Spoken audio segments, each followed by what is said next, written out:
चलिए आज हम बताने जा रहे हैं 2018 में रेलवे के द्वारा पूछा गया प्रश्न, फिजिक्स का प्रश्न जो 2018 में एनटीपीसी और ग्रुप डी में पूछा गया था। सबसे पहला सवाल, किस राशि में दिशा और परिमाण दोनों होता है? इसका आंसर होगा सदिश राशि। और किस राशि में केवल परिमाण होता है? अदिश राशि। हम जो है सदिश अदिश राशि का मात्रक बता दिए हैं, ठीक ना, मात्रक बता दिए हैं। आप मेरा प्ले लिस्ट में जाके मेरा वो मात्रक वाला वीडियो देख लीजिएगा, उसमें ट्रिक के अनुसार हम बताए हैं। जैसे तीसरा नंबर क्वेश्चन देखिए, कार्य करने की क्षमता को क्या कहा जाता है? ऊर्जा कहा जाता है। अगर पूछ दे कार्य का एसआई मात्रक क्या है, क्या होगा? जूल होगा। और इसका हम ये भी ट्रिक बता दिए हैं, कार्य सदिश राशि है या अदिश राशि है। सदिश राशि में हम वही बताए हैं जिसमें पहला अक्षर, किसी भी वर्ड का पहला अक्षर वो या बो से शुरू होता है, वो होता है सदिश राशि। अब देखिए अदिश राशि में वो होता है जो जिसमें वो और बो का प्रयोग नहीं होता है। जैसे कार्य एक अदिश राशि है, इसमें वो और बो का पहला अक्षर में बात हुआ है, नहीं हुआ है, तो इसमें क्या होगा?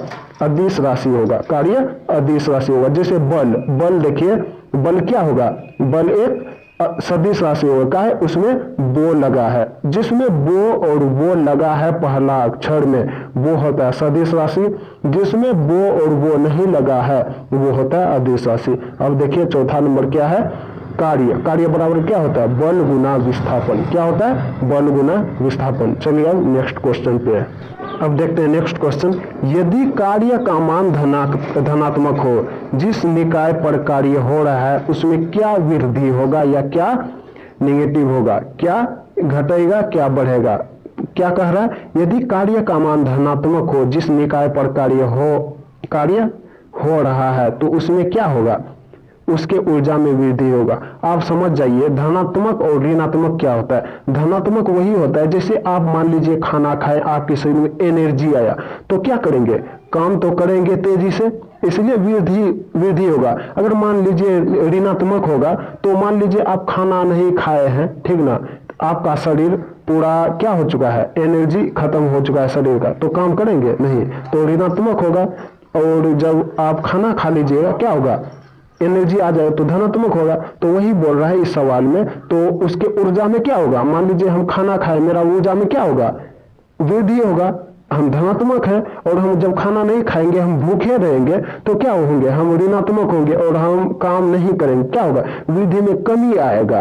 क्या होगा? ऊर्जा में कमी आएगा। इसलिए यही क्वेश्चन पूछता है कि यदि कार्य का मान धनात्मक हो तो वहां समझ जाइएगा उसका ऊर्जा में क्या होगा? वृद्धि होगा। ये बार बार ये क्वेश्चन रिपीट हुआ है 2018 में। देखते हैं हर शिफ्ट में पूछा गया है ये क्वेश्चन। चलते हैं नेक्स्ट क्वेश्चन पे। चलिए नेक्स्ट क्वेश्चन। दोस्तों आप ये बात समझ लीजिए, हम जो बता रहे हैं 2018 का रेलवे ग्रुप डी और एनटीपीसी में पूछा गया सवाल को बता रहे हैं। आप इसको जो है घोड़ के पी ही जाइएगा और समझ ही जाइए इसको कि कैसे क्या होता है, ठीक ना। उसके बाद हो सकता है अगला एग्जाम में आपको रेलवे में पूछ ही देगा, काहे कि रिपीट हो रहा है सवाल हमेशा, जो है हर शिफ्ट में रिपीट हो जा रहा है। जैसे कि 2018 में रिपीट हुआ था, उसका पिछला में भी यही सब क्वेश्चन पूछा था। 2016 में 15 में यही सब क्वेश्चन रेलवे में पूछा गया था और 2018 में भी यही सब क्वेश्चन आया है। आप देख लीजिए अब जो आएगा यही सब क्वेश्चन आएगा। और क्वेश्चन वो सेट करेगा तो कहां से करेगा? यही सब किताबें से ना उठा के देगा, वही सब देगा जो अब पूछा गया है, मतलब कि वही सब रिपीट हो रहा है क्वेश्चन। तो समझ लीजिए 6 नंबर का क्वेश्चन देखिए। यदि कोई व्यक्ति 10 किलोग्राम सामान लेकर खड़ा है तो उस पर क्या कार्य होता है? मान लीजिए आप 10 केजी का सामान लेके खड़े हैं, तो कोई काम कर रहे हैं? आप नहीं कर रहे हैं, कोई काम नहीं हो रहा है, आप खड़े हैं। आप कोई उस सामान को जो है उठाएंगे, बैठाएंगे या किधर भी ले जाएंगे, तब समझ लीजिए कार्य हो रहा है। बाकी क्या हो रहा है? मान लीजिए आप 10 केजी का सामान लेके खड़े हैं तो क्या होगा? उसका गुरुत्व क्या होगा? मतलब उसका विस्थापन क्या होगा? शून्य होगा। तो मतलब कार्य क्या होगा? नहीं होगा। अब देखिए 7वां नंबर पे, बल द्वारा किया गया कार्य धनात्मक होगा। हम आपको बता दिए हैं कि अगर धनात्मक वाला आ जाए सवाल, समझ लीजिए आपका सब साथ देता है, ठीक ना। आपका शरीर में एनर्जी होगा ना, पूरा दुनिया आपका साथ देगा। अगर एनर्जी नहीं है, आप भूखे हैं, तो कोई साथ नहीं देगा, ठीक ना। इसीलिए बल द्वारा किया गया कार्य धनात्मक होगा। तो आंसर में क्या है, जब विस्थापन बल की दिशा में होता है। मान लीजिए जिस दिशा में आप जा रहे हैं, तो खाना खाए हैं, उस दिशा में बहुत आदमी आपका आगे पीछे जाएगा, लेकिन जब आप भूखे रहेंगे कोई आपका साथ नहीं जाएगा। इसीलिए समझ लीजिए, जब बल द्वारा किया गया कार्य धनात्मक होता है, ठीक है, बल खाना खाया रहता है, उसको एनर्जी रहता है, तो विस्थापन भी साथ साथ जाता है उसका दिशा में, ठीक ना। अगर वही भूखा आदमी कोई रहता है, उसके साथ में कोई नहीं जाएगा। यही बात समझ जाइए, बल द्वारा किया गया कार्य धनात्मक होगा। आंसर क्या होगा, जब विस्थापन बल की दिशा में होता है। ये बात समझ जाइए, जब भूखे रहते हैं कोई नहीं साथ रहता है, कोई नहीं साथ देता है। जब खाना खाए हुए रहते हैं सब साथ देने वाला रहता है। यही बात समझ जाइए, हम तोड़ के समझा देते हैं आपको, ताकि आप भूलिए नहीं, रटिए मत, उसको रटिए मत, उसको समझने का कोशिश कीजिए। चलते हैं नेक्स्ट सवाल पे। अब देखिए नेक्स्ट क्वेश्चन, जब विस्थापन बल की दिशा में लंबवत हो तो बल द्वारा किया गया कार्य क्या होगा, शून्य होगा। आप समझ जाइए, जैसे कि आपको पिछला क्वेश्चन में क्या बताए थे कि बल और विस्थापन क्या था, साथ में काम क्या करता था, काम नहीं करता था, ठीक ना। काम नहीं करता था, किसी में काम करता था। इसमें जो है जिसका पेट भरा रहता था उसके साथ ही आदमी दौड़ता था काम करने के लिए, ठीक ना। वो क्या होता था, धनात्मक होता था। अब देखिए यहाँ क्या है, मान लीजिए काम साथ में नहीं करता है तो क्या होगा, ऋणात्मक होगा। अब इसमें ये 8 नंबर क्वेश्चन में क्या है, जब विस्थापन बल की दिशा में लंबवत हो। मान लीजिए इसमें ना तो कोई आदमी भूखा है, ना ही पेट भरल है, ठीक ना। मान लीजिए बल काम कर रहा है, लेकिन विस्थापन क्या है, लंबवत होकर खड़ा है एक जगह, उसके आगे में खड़ा है, तो बल कार्य कर पाएगा। मान लीजिए हम काम करते हैं, आप मेरे आगे में खड़ा होगे, काम करने के लिए नहीं देते हैं, काम कर पाएंगे, नहीं कर पाएंगे। इसलिए क्या होगा, काम नहीं होगा, शून्य काम होगा, काम रुक जाएगा। आप जब मेरे आगे में खड़े हैं, हम कैसे काम करेंगे, आप रोक रहे हैं खड़ा होके, तो कैसे काम करेंगे, तो शून्य हो गया। मान लीजिए अब 9 नंबर क्वेश्चन में, यदि किया गया कार्य शून्य हो, तो यहाँ बोल दिया है शून्य हो, तो मतलब कि आगे में खड़ा है कोई, तब नहीं शून्य होगा। क्या होगा, मान लीजिए आगे में कोई खड़ा है, बल के आगे विस्थापन मान लीजिए खड़ा है, ठीक ना, तो बल को कार्य करने के लिए देगा, नहीं देगा, तो कार्य क्या होगा, शून्य है। लेकिन क्या होगा, 90 डिग्री होगा। मान लीजिए आप जमीन पे कोई खड़ा रहता है, खड़ा आप समझ सकते हैं, खड़ा किस में होता है, समकोण त्रिभुज में कोई एगो रेखा खड़ा होता है, क्या होता है, समकोण त्रिभुज बनता है, समकोण त्रिभुज बनता है, उसमें क्या होता है, 90 डिग्री का कोण बनता है। यही बात आप समझ जाइए, आपको अच्छा तरीके से हम समझाने के लिए चाह रहे हैं, आप सिर्फ समझ जाइए। अब चलते हैं नेक्स्ट क्वेश्चन पे। अब नेक्स्ट क्वेश्चन देखते हैं, जब बल और विस्थापन के बीच किया गया कार्य ऋणात्मक हो तो दोनों के बीच का कोण क्या बनेगा, कोण क्या होगा।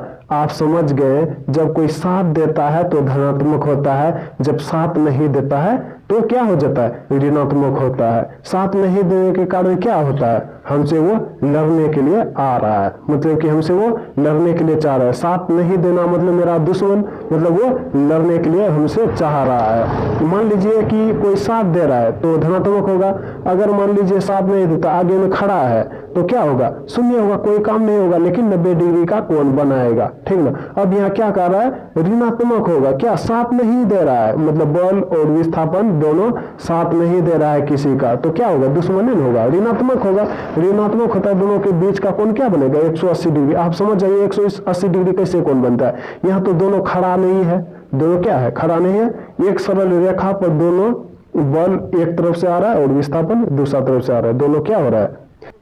तब देखिए दोनों क्या होगा, दोनों लड़ने के लिए चाह रहा है, ठीक ना। अगर मान लीजिए कोई खड़ा रहता तो 90 डिग्री कोण बनता। ये क्या है, दोनों बल और विस्थापन दोनों सरल रेखा पर लड़ने का कोशिश कर रहा है, दोनों टकराने का कोशिश कर रहा है, तो 180 डिग्री होगा, सरल रेखा पर लड़ेगा दोनों, ठीक ना। दोनों लड़ने के लिए दौड़ रहा है, सरल रेखा पर बिंदु पर आएगा तो 180 डिग्री का कोण न बनेगा। इसलिए चलते हैं 11 नंबर क्वेश्चन पे। कार्य तभी होता है जब उसमें क्या होता है, ऊर्जा होता है। मान लीजिए आपके अंदर ऊर्जा है तब ना आप कार्य करेंगे। आप मान लीजिए यहाँ क्वेश्चन क्या कर रहा है, आप समझ लीजिए। कार्य तभी होता है जब उसमें क्या होता है, ऊर्जा होता है। मान लीजिए आपका पेट भरा है तब ना आप काम कर सकते हैं, आपके अंदर ऊर्जा होगा तभी ना आप काम कर सकते हैं। अगर आपके शरीर में खाना नहीं खाए हैं, ऊर्जा नहीं होगा तो कार्य कर पाएंगे नहीं, तो शून्य होगा। यहाँ क्या बोलता है, कार्य तभी होता है जब उसमें क्या होता है, ऊर्जा होता है। जब मेरा पेट भरा रहता है, ऊर्जा आता है, तभी हम काम कर पाते हैं। चलिए अब बढ़वा नंबर, मेरा कार्य हुआ है हम कैसे जानेंगे। मान लीजिए हम कोई सामान रख दिए कहीं पर, वो सामान मान लीजिए वहीं स्थित है, तो क्या हम समझेंगे मेरा काम नहीं करके गया है कोई। मान लीजिए वो सामान यहाँ से और दूसरा जगह पे रखा हुआ है, तो हम क्या समझेंगे कि मेरा काम कोई किया हुआ है, मतलब कोई करके गया है। तो हम क्या समझेंगे, मेरा सामान विस्थापित होना चाहिए, तब हम जानेंगे मेरा कार्य हुआ है। चलिए अब नेक्स्ट क्वेश्चन पे देखते हैं। नेक्स्ट क्वेश्चन पे क्या बोलता है, 13वां नंबर क्वेश्चन पे, जब विस्थापन बल के विपरीत दिशा में होता है तब क्या होता है। हम बता दिए विपरीत दिशा मतलब क्या होता है, बल और विस्थापन दोनों लड़ने के लिए जा रहा है। अगर यहाँ कोण पूछता, ठीक ना, तो क्या होता है 180 डिग्री का कोण बनता है। तो यहाँ क्या पूछ रहा है, जब विस्थापन बल की विपरीत दिशा में होता है तब क्या होता है, बल द्वारा किया गया कार्य शून्य होगा। मान लीजिए दोनों लड़ने के लिए जा रहा है, ठीक ना, दोनों लड़ने के लिए जा रहा है, एक ही दिशा में, विपरीत दिशा में हो, विपरीत दिशा में ही जा रहा है लड़ने के लिए। मान लीजिए लड़ने के लिए जा रहा है, यहाँ कोई काम हो रहा है, काम नहीं हो रहा है। मान लीजिए बल कोई काम करने के लिए जा रहा है, तो उधर से विस्थापन लड़ने के लिए आ रहा है, तो काम करने के लिए देगा नहीं देगा काम करने के लिए बल को, इसीलिए क्या होगा, कार्य शून्य होगा। आपको हम समझा दिए हैं, जब दोनों ओर से लड़ने के लिए जब आता है ना बल और विस्थापन, क्या होता है, तो 180 डिग्री का कोण बनेगा, ठीक ना। अगर यही वहां डिग्री वाला सवाल नहीं पूछेगा, लिखा हुआ रहेगा, तो समझ जाइएगा दोनों लड़ने के लिए आ रहा है, मतलब काम छोड़ के लड़ने के लिए आ रहा है, ठीक ना। तो दोनों का किसी का काम नहीं होगा, काम क्या होगा, शून्य होगा। अब 14 नंबर में क्या कहता है, किसी वस्तु पर किया गया कार्य किस पर निर्भर नहीं करता है, ठीक ना। किसी वस्तु पर किया गया कार्य किस पर निर्भर नहीं करता है। मान लीजिए काम करने के लिए ऊर्जा चाहिए, बल चाहिए, विस्थापन चाहिए, सब चाहिए, लेकिन क्या नहीं चाहिए, वेग और संवेग नहीं चाहिए। आप इसको रट ही जाइएगा अगर समझ में नहीं आएगा तो। कहे कि 2018 में जितना शिफ्ट का क्वेश्चन का एग्जाम हुआ था, जितना शिफ्ट का एग्जाम हुआ था एनटीपीसी और ग्रुप डी में, ये क्वेश्चन तो हर शिफ्ट में दिया था, ये क्वेश्चन हर शिफ्ट में दिया था। किसी वस्तु पर किया गया कार्य किस पर निर्भर नहीं करता है, कहीं रहता है वस्तु के आरंभिक वेग और कहीं रहता है संवेग। यहाँ दोनों में जो भी आप देख लीजिएगा उस पर टिक लगा दीजिएगा, ठीक ना। अब चलते हैं नेक्स्ट क्वेश्चन पे। देखिए नेक्स्ट क्वेश्चन में क्या बोल रहा है, जब वस्तु का विस्थापन शून्य हो तो बल द्वारा किया गया कार्य क्या होगा, शून्य होगा। मान लीजिए अब बल है और विस्थापन है, दोनों में मान लीजिए कोई कार्य कर रहा है, क्या हो रहा है, कार्य कर रहा है, तो क्या होगा, तो धनात्मक होगा। मान लीजिए कोई काम कर रहा है तो धनात्मक होगा। यहाँ मान लीजिए विस्थापन क्या हो रहा है, शून्य बता रहा है, क्या बता रहा है, शून्य बता रहा है, तो कोई काम नहीं क्या होगा तब न विस्थापन शून्य बता रहा है, इसलिए क्या होगा, इसका कार्य शून्य होगा। अब देख लीजिए 16वां नंबर प्रश्न पे, जब कोई व्यक्ति दीवार को धक्का देता है, दीवारों पर कोई असर नहीं होता, तो मेरा कार्य क्या होगा। मान लीजिए आप कोई कुर्सी रखा हुआ है, आप कुर्सी को धक्का देते हैं, कुर्सी ज्यों का त्यों खड़ा है, नहीं हिल रहा है, नहीं डोल रहा है, तो आप क्या, हम उधर से मालिक आया, आपको पूछा आप क्या काम किए, आप क्या बोलेंगे, हम ये कुर्सी को हिला रहे हैं, नहीं हिल रहा है, नहीं हिल रहा है। आप वो देखेंगे, मालिक ये देखता है कि मेरा कुर्सी पलटा है या एक जगह से दूसरी जगह गया है या क्या हुआ है, यही सब देखता है, मेरा काम हुआ है कि नहीं। वो दीवार को मान लीजिए कोई व्यक्ति धक्का दे रहा है, दीवार इधर से ना उधर, नहीं टूट के गिरा, नहीं कुछ हुआ, नहीं खिसका, क्या हुआ, मालिक क्या समझो, मेरा कार्य नहीं हुआ, इसलिए इसका क्वेश्चन आंसर क्या होगा, कोई कार्य नहीं होगा। चलिए दोस्तों आज के लिए यहीं तक। अगर मेरा वीडियो आपको पसंद आया होगा, अगर मेरा ट्रिक ये समझ में आपको आया होगा, ठीक ना, आपका दिमाग में बैठा होगा, तो ही आप सब्सक्राइब कीजिएगा मेरा चैनल को।